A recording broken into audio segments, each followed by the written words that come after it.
हरे भरे जंगल में एक बहुत ही शरारती और मजेदार बंदर रहता था, जिसका नाम था भोला।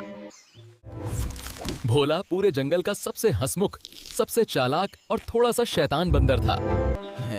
लेकिन अंदर से भोला के दिल में एक सपना था।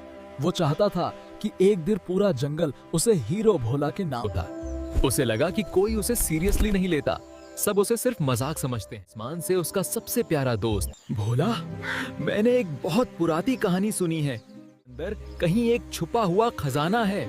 लेकिन वो सिर्फ उसी को मिलेगा जिसका दिल सच्चा और दयालु हो। खजाना? तो फिर देर किस बात की, चलते हैं। रुको भोला, वो खजाना आसानी से नहीं मिलेगा। उसके लिए 3 मुश्किल परीक्षाएं हैं।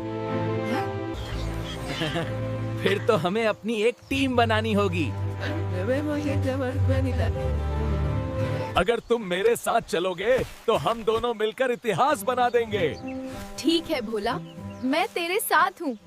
अगर थोड़ा हिस्सा मुझे भी मिलेगा तो मैं साथ चलूंगी।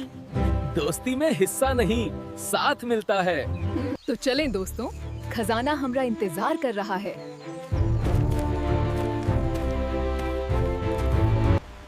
अगली सुबह के सबसे पुराने हिस्से की तरफ निकल पड़े, जहां पेड़ों पर धूल जमी थी और हवा में रहस्य था। पानी तेज बह रहा था और किसी को पार करने की हिम्मत नहीं हो रही थी। भोला ने पेड़ की लताओं से एक मजबूत पुल बनाया और सबने मिलकर हाथ पकड़े हुए नदी पार कर ली। दूसरी परीक्षा थी अंधेरी गुफा। अंदर से डरावनी आवाजें आ रही थीं। भोला, ये तो भूतों की गुफा लगती है।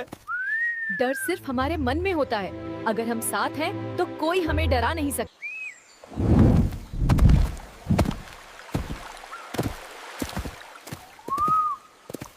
तीसरी और आखिरी परीक्षा थी लालच की परीक्षा।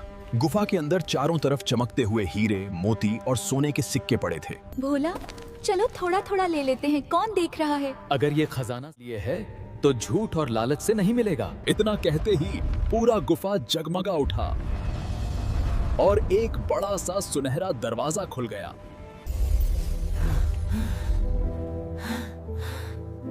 तो यही था असली खजाना। मुझे माफ कर दो भोला, मैं लालच में आ गई थी। दोस्त माफी नहीं मांगते, वो बस साथ चलते हैं। उस दिन से भोला बंदर जंगल का सच्चा हीरो बन गया। अब वो किसी से केले नहीं चुराता था, बल्कि सब। असली खजाना सोना चांदी नहीं होता, असली खजाना होती है दोस्ती, सच्चाई और हिम्मत।